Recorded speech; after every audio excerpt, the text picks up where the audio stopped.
안녕하십니까. 인문학연구소 인연입니다. 이번 시간에도 우리 역사 속의 범죄자들에 대해서 다루어 보는 시간 갖도록 하겠는데요. 그 34번째 주인공은 노인들만 연쇄 살해한 지춘길에 대한 내용이 되겠습니다. 늘 이야기했지만 이 세상에는 일반인의 상식과는 다른 사고방식으로 살아가는 사람들이 많이 있습니다. 예를 들어 노약자는 보호한다 라는 것이 우리의 상식이라면 노약자는 범죄의 표적으로 손쉬운 상대이다 라는 것이 이런 인물들의 사고방식이죠. 그러니까 우리가 노인을 공경할 때 이들은 노인을 공격하죠. 자, 오늘 이야기할 지춘길이 바로 이런 케이스로 그는 노인, 그것도 할머니들만을 대상으로 강도와 살인을 벌인 인물입니다. 우리가 흔히 이야기하는 전형적인 강약, 약강, 강자에게 약하고 약자에게 강한 형태라고 할 수가 있죠. 자, 지춘길의 모습, 나무위키, 연합뉴스의 사진 가져왔습니다. 그렇다면 지춘길은 과연 어떤 삶을 살았고 얼마나 끔찍한 범죄를 저질렀던 인물인지 본격적으로 살펴보도록 할게요. 첫 번째, 지춘길의 삶을 들여다보도록 하면 지춘길은 1943년 경상북도 대구, 그러니까 지금의 대구광역시에서 태어났고요. 부모에게 버려져 고아로 자라게 됐습니다. 당연히 제대로 된 교육을 받지도 못했고 길거리를 떠돌며 험난한 삶을 살아야 했죠. 그의 어린 시절은 자연스럽게 그를 범죄의 길로 인도하게 되었고 불과 17살이던 1960년 그는 특수절도 혐의로 소년원에 수감이 되었습니다. 물론 지춘길은 이 모든 것을 자신의 선택에 대한 책임이 아니라 자신을 버린 부모와 이 부조리한 사회 탓이다 라고 떠넘겼고요. 이런 그의 가슴 속에서는 비뚤어진 분노가 자라게 되었습니다. 결국 그는 출소 뒤에도 끊임없이 범죄를 저지르게 됐고 15차례나 절도 관련 범죄로 처벌을 받아서 20여 년을 감옥에서 보내야 했습니다. 그리고 1983년에도 절도죄로 입건이 되면서 2년형을 받게 되었죠. 하지만 지춘길은 강력 범죄를 저지른 적은 없어도 지나치게 많은 범죄를 저질렀다라는 이유로 징역 2년에 보호감호 10년의 형벌을 받게 되었습니다.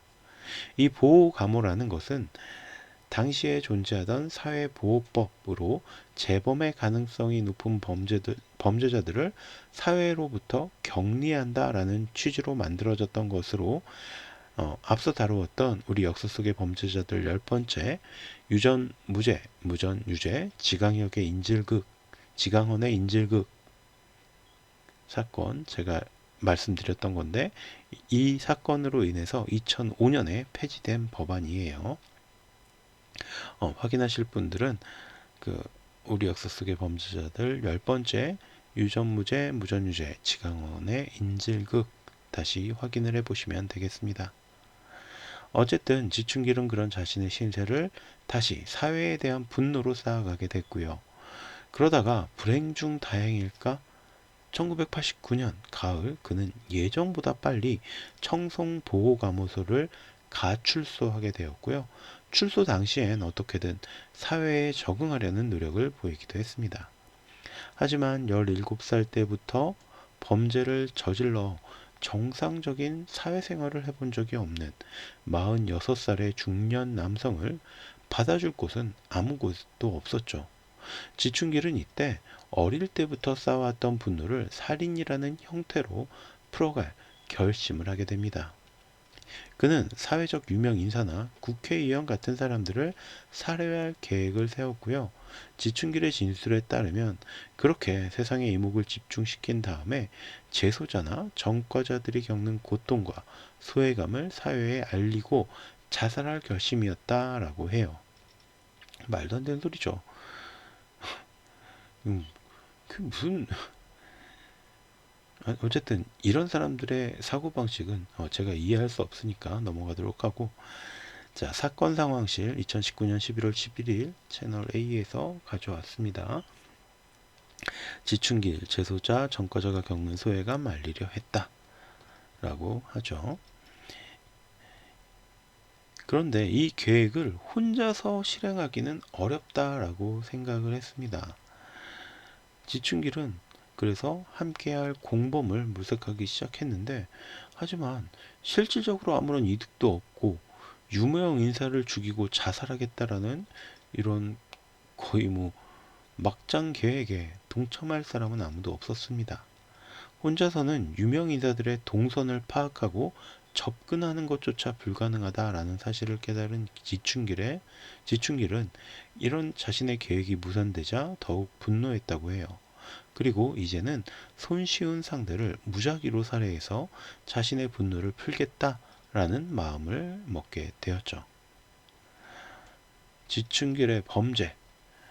출소하고 약 반년 정도가 지난 1990년 3월 7일 경상북도 안동군 와룡면에 위치한 한 외딴 집에 지춘길이 나타납니다. 이 집에는 62세의 남옥순 할머니가 혼자 살고 계셨는데, 지춘길은 바로 할머니를 제압한 뒤에 양손을 묶고 이불로 덮어 씌워요. 그리고 방 안에 있던 장롱을 넘어뜨려서 할머니 위에 올려놓습니다. 당연히 할머니가 장롱을 번쩍 들고 뭐 도망갈 수 없었겠죠. 그래서 꼼짝 못하게 만든 다음에 가지고 간 라이터로 이불에 불을 붙이고 도주를 합니다. 그러니까 할머니는 살아계신 상태에서 집과 함께 몸에 불이 붙어서 돌아가신 거죠. 자, 그리고 다시 3개월 정도가 지난 6월 16일 지춘길은 이번에는 경상북도 청송군 파천면에 위치한 외딴 집에 침입을 합니다. 이곳 역시 67세의 김오순 할머니가 혼자 살고 계셨는데, 지춘길은 이전과 마찬가지로 손을 묶고 이불을 덮고 장롱을 넘어뜨린 뒤 불을 질러 할머니를 살해했습니다. 자, 아마 제 나이 또래이신 분들 혹은 뭐 저보다 좀 어리신 분들도 아마 시골집에서 장롱이라는 게 어떤 건지 대충 어, 기억이 나실 거예요. 자개장이라고 해가지고 막 이렇게 꺼먹고 크잖아요. 그걸 60 넘은 할머니들이 거기에 깔린 상태로만 그냥 있었어도 아마 숨을 거두시지 않았을까 싶은데, 그래 놓고 불을 질렀다는 거죠. 그리고 다시 3달 정도 후인 9월 27일 지춘길은 다시 경상북도 안동에 나타나서 외딴 집에 찾아 들어갑니다. 하지만 다행스럽게도 집주인이었던 65세의 할머니께서는 집을 비운 상태셨다고 해요. 그래서 지춘길은 그냥 집에 불만 지른 뒤에 달아나게 됐습니다. 사실 앞에 이 두 사건까지만 해도 경찰들은 혼자 사는 할머니가 실수로 불을 냈다라고 생각한 거예요. 범죄 현장 사이에 거리도 있었고, 그러니까 안동과 청송 이렇게 서로 다른 거리가 있었고, 또 외딴 집에 사는 할머니가 워낙 시골 마을에서는 흔하게 계시잖아요. 그래서 이 두 할머니 사이에 어떤 공통점을 찾을 수도 없었고요. 무엇보다 집이 모두 다 타버리는 바람에 어떤 범죄 흔적을 찾기가 어려웠기 때문입니다. 하지만 이 세 번째 화재의 경우에는 집주인이 없는 상태였기 때문에 당연히 어떤 집주인이 실수로 불을 지른 실화가 아니라 다른 사람이 누군가가 불을 지른 방화로구나 라는 형태로 초점이 맞춰지게 되었고, 이때부터 경찰들도 앞선 두 사건이 방화에 의한 범죄가 아닐까라고 의심을 하게 됐습니다. 그리고 이런 경찰들의 의심을 확신으로 바꿔주는 사건이 발생하는데, 앞선 범죄에서 살인을 하지 못했기 때문인지 이번에는 불과 보름 만인 10월 13일 지춘길이 다시 범죄를 저지른 것이죠. 다시 한번 안동군 기라면에 외딴 집에 찾아 들어간 지춘길은 그곳에 혼자 살고 계시던 58세의 김귀년 할머니를 같은 방식으로, 그러니까 할머니를 제압해서 묶어놓고 이불을 덮고 장롱을 그 위로 넘어뜨리는 방식이죠.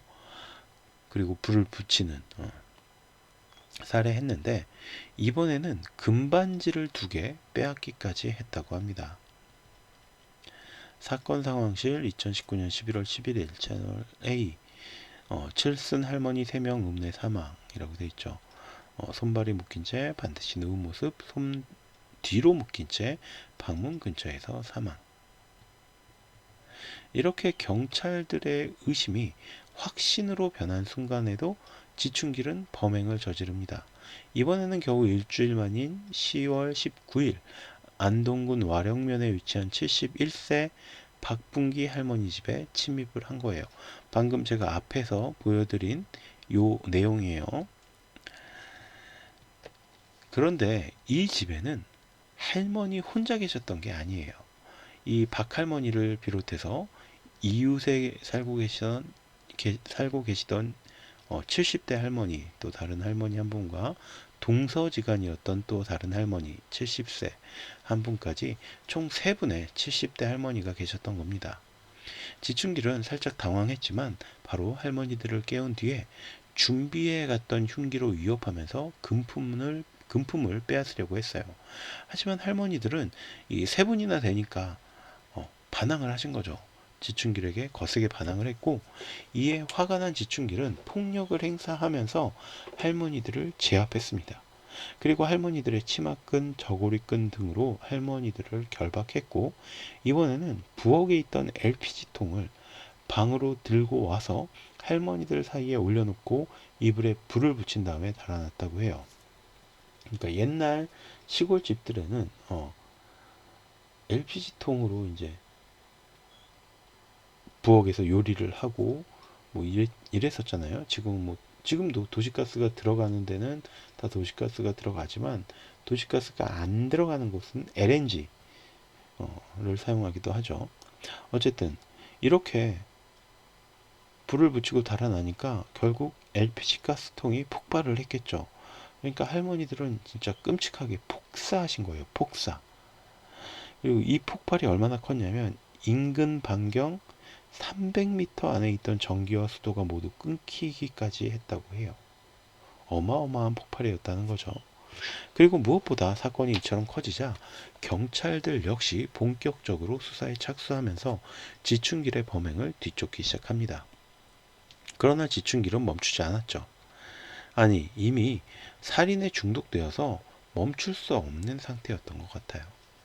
다시 보름 정도가 지난 11월 2일 경상북도 봉화군 제3면에 나타난 지춘길은 미리 점 찍어두었던 집에 침입을 하게 됩니다.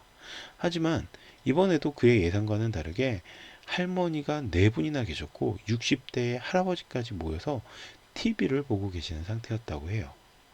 지춘길은 마당에 있던 곡괭이를 휘두르며 위협을 했지만 할머니들은 이번엔 4명이나 되잖아요. 또 할아버지도 있었고 악다구니를 쓰면서 덤볐고 할아버지는 그 틈에 재빨리 경찰에 신고하고 지춘길에게 맞서서 싸웠습니다. 결국 지춘길은 범행에 실패하고 그대로 도주를 하고 말았고, 이렇게 지춘길은 놀라고 당황한 마음을 달래기 위해서 이번에는 근처에 있던 다른 빈집에 숨어들었어요. 하지만 경찰들은 빠르게 마을을 수색하기 시작했고 다음날 새벽 2시경 어두운 빈집의 구석방에 숨어있던 지춘길을 찾아내서 격투 끝에 체포하는 데 성공하게 됩니다. 검거 당시에는 본인이 할머니 6명을 살해하고 방어한 사실, 또 4명의 노인들에게 중상해를 입힌 사실을 자백했어요. 그런데 1심 공판 때는 경찰들의 고문과 협박으로 인해 거짓 진술을 했다라고 발뺌을 하기도 했습니다. 조사받는 지춘길의 모습 MBC 뉴스 사진에서 가져왔고요. 그러나 마지막 범행 현장에서 5명이나 되는 목격자가 있었잖아요. 그렇기 때문에 이런 지춘길의 주장은 전혀 먹히지 않았고요.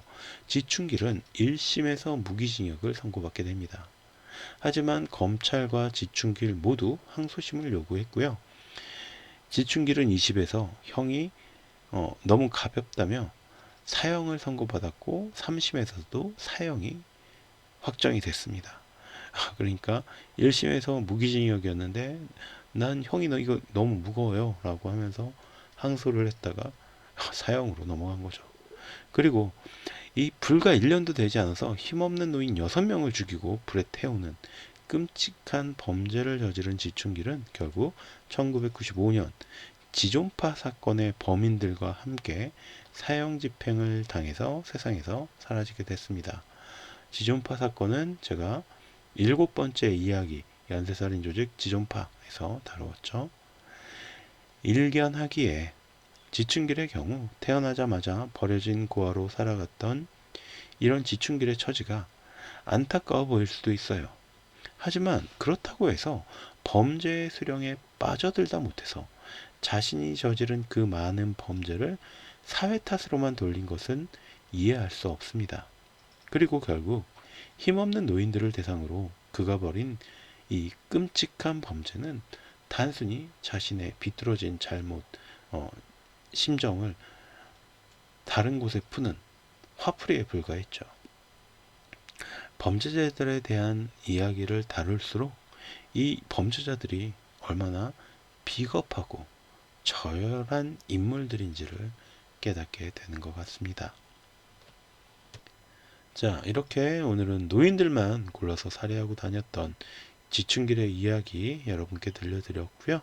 구독과 좋아요도 부탁드리면서 이번 시간 여기서 마치도록 하겠습니다. 감사합니다.